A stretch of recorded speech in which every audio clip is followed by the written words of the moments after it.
You might think you know what's living around you. I mean, we see the big stuff, obviously. But what about those almost invisible things, like what turns milk into curd, or those weird grayish patches you sometimes get on old bread? Today, we're doing a deep dive into that unseen world. It's all around us, even inside us, but we rarely actually see it. Exactly. And that's what we're focusing on. Microorganisms, or microbes, you could say.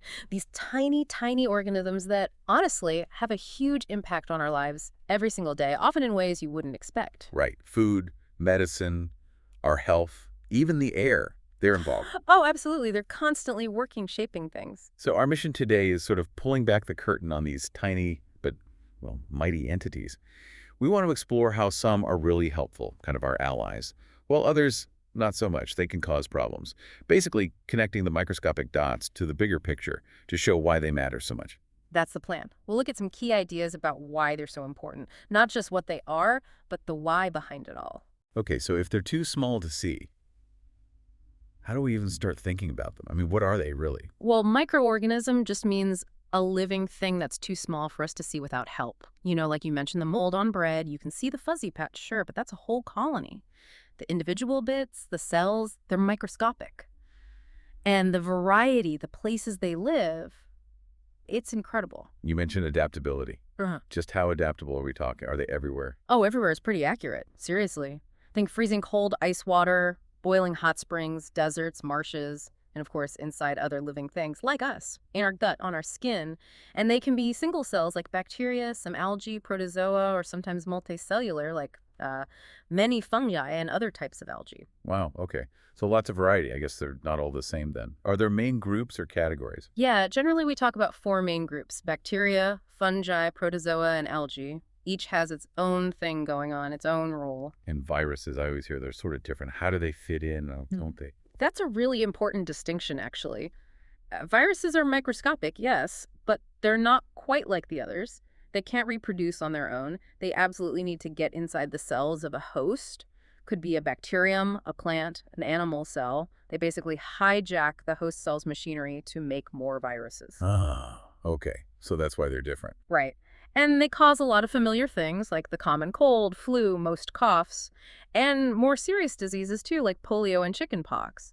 It's also worth remembering things like dysentery and malaria are caused by protozoa, while typhoid and TB, tuberculosis, those are bacterial. Knowing the difference matters for treatment. It's mind-boggling how these tiny things have such big effects. Yeah. Let's start with the good side, though. The friendly microbes. Because I guess many of us encounter them in food without even realizing it. Definitely. Think about everyday foods. Curd or yogurt, that's not just spoiled milk. It's a specific bacterium, often lactobacillus, doing its work. It eats the milk sugar, lactose, and produces lactic acid as waste. And it's that lactic acid that makes the milk protein clump together, turning it thick. So the bacteria's waste product makes yogurt. Pretty much. And the same idea applies to making cheese, pickles. Even things like those fluffy Indian breads, idlis or bhaturas, often involve fermentation. Okay, interesting. And baking. Yeast is a big one there, obviously. How does that work? Why does dough rise? Right. Yeast is a type of fungus. Yeah. And it's really good at reproducing quickly. When it respires, it breathes, basically. It produces carbon dioxide gas, CO2.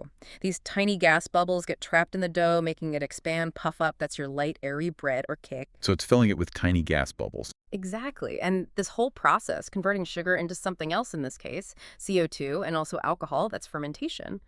Louis Pasteur figured this out, scientifically described it back in 1857, how yeast turns sugar into alcohol, which is why yeast is also used, on a huge scale, commercially, to make alcoholic drinks like beer and wine from sugars and grains or fruits. From the kitchen counter to huge breweries. Pretty versatile little organisms. Okay, let's switch gears a bit. Medicine.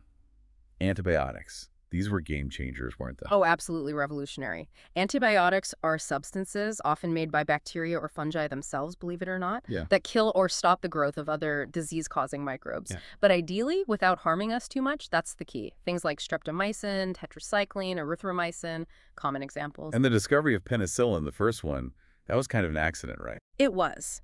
Alexander Fleming, 1929. He noticed some mold growing on a lab dish where he was trying to grow bacteria. And right around the mold, the bacteria couldn't grow. There was like a clear zone. He realized the mold was producing something that killed the bacteria. Serendipity. Amazing.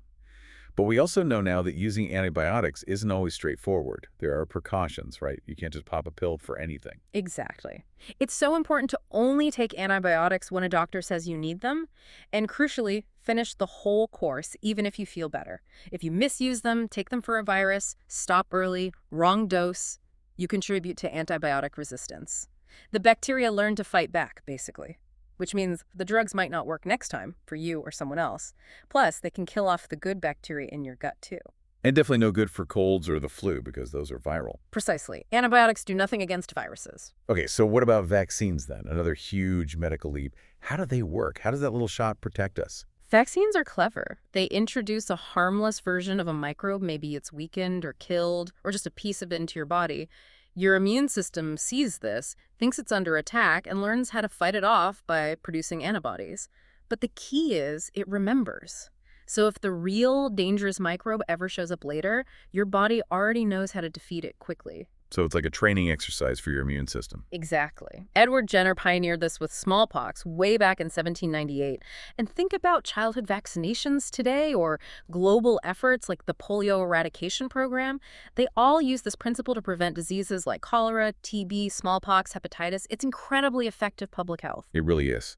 Okay, beyond medicine, microbes are also working behind the scenes in the environment, right? Yeah. Cleaning things up, helping soil. Oh, massively. They are the planet's recyclers. Absolutely essential. Think about decomposition. All the dead stuff leaves, vegetable scraps, animal waste, dead animals, bacteria, and fungi break all that down.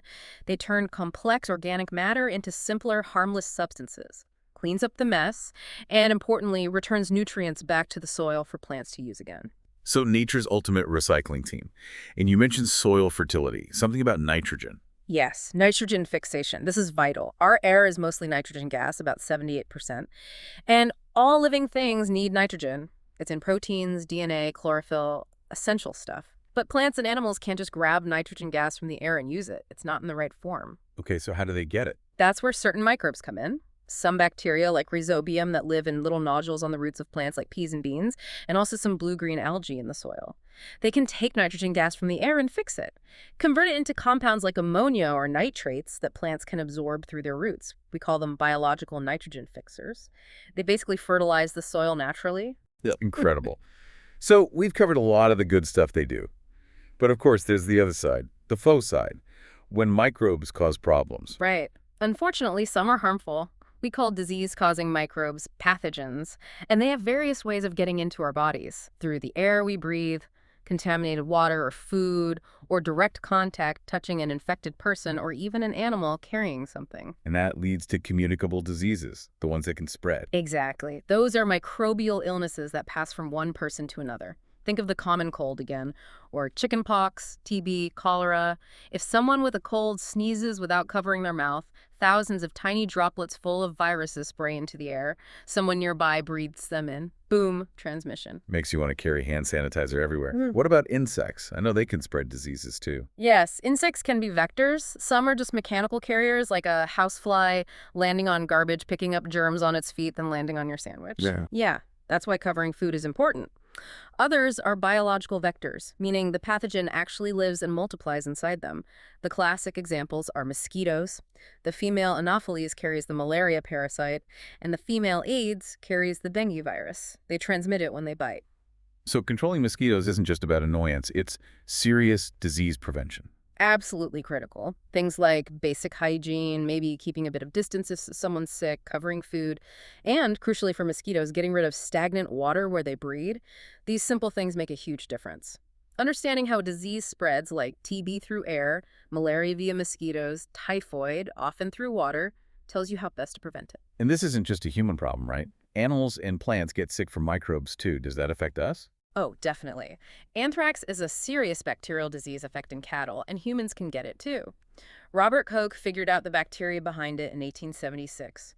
Foot and mouth disease in cattle is viral, very contagious, and in plants, microbes can wipe out crops. Citrus canker is caused by bacteria, rust of wheat is a fungus, yellow vein mosaic in okra, or Pendy is a virus. These all reduce crop yields, which obviously impacts our food supply and farmers' livelihoods. And then there's food poisoning. I remember hearing about someone, bouche getting really sick after eating party food. Yes, that's a perfect example of what can happen. Food poisoning occurs when microbes grow on food and produce toxins, poisonous substances.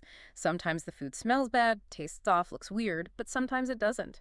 Eating those toxins can make you incredibly ill, sometimes even fatally. It really underscores why preserving food properly is so vital. Right, which brings us neatly to fighting back. Food preservation. My friend Pahili was asking why her mangoes rot in days, but grandma's mango pickle lasts for ages. What's the secret? Pahili's question hits it exactly. Microbes cause spoilage, bad smells, tastes, textures. Preservation methods are all about stopping those microbes. We've used some methods for centuries. Salt, for example. It draws moisture out, making it hard for bacteria to grow. Great for meat, fish, some fruits like amla or raw mangoes, tamarind. Edible oils also create a barrier, and chemicals like sodium benzoate or sodium metabisulfite are used in things like jams and squashes today. So salt and sugar aren't just for taste and preserves. Not at all. Sugar is a preservative, too. In high concentrations, like in jams and jellies, it also reduces the available moisture, inhibiting microbial growth. And pickles often use oil and vinegar, right? Yes, because bacteria generally can't survive in that acidic environment created by vinegar or the low oxygen environment under oil. It protects vegetables, fruits, fish, meat, keeps them safe for a long time. Makes sense. And what about just simple heating and cooling? We do that every day. We do. Boiling milk kills a lot of the microbes that might be present. And keeping food in the fridge, the cold doesn't usually kill microbes, but it slows their growth right down, so food lasts longer. And then there's pasteurization for milk. How's that different from just boiling? Pasteurization, named after Louis Pasteur again, is a bit more controlled. Milk is heated, usually to about 70 degrees Celsius, for just a short time, like 15 to 30 seconds. Then it's chilled really quickly and stored cold. This kills most harmful bacteria without drastically changing the taste or nutritional value like prolonged boiling can. That's why packaged milk lasts longer and is generally safe to drink without boiling first. Ah, okay. Clever. And obviously nowadays, packaging itself helps a lot. Huge role. Think about dried fruits or vegetables sold in sealed, airtight packets. That seal keeps microbes out, and sometimes the air inside is modified too, maybe low oxygen, to stop anything growing. So we've covered food, health, preservation. Let's zoom out one last time. The really big picture, the nitrogen cycle. You mentioned nitrogen fixation earlier, but it sounds like microbes are running a whole global system. They really are. Remember, the air is 78% nitrogen gas, essential for life proteins, DNA, all that. But, as we said, plants and animals can't use the gas directly. So the microbes have to convert it first, the fixers. Right. Bacteria like rhizobium and blue-green algae take atmospheric nitrogen N2 and turn it into usable compounds like ammonia or nitrates. Plants absorb those through their roots, then animals eat the plants, getting the nitrogen they need. Okay, so that's how it gets into the living system. But cycle implies it goes back out too. It does. When plants and animals die or produce waste, decomposers, other bacteria and fungi break down that organic matter. This releases nitrogen compounds back into the soil where plants can potentially use them again.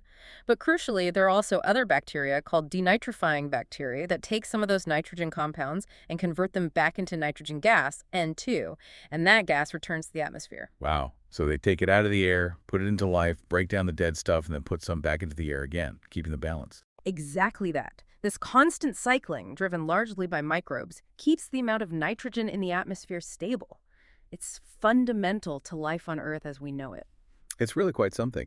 As we wrap up this deep dive, it's clear microbes have this dual nature, incredibly helpful in so many ways: food, medicine, keeping the environment going, but also potentially dangerous, causing disease, spoiling food. Makes you look at the world a bit differently, knowing these invisible forces are constantly at play. It really does, doesn't it?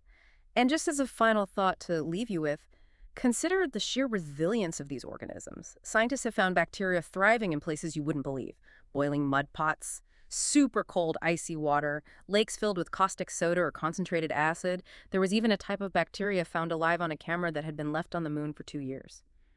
What does that incredible toughness tell us about life's ability to adapt?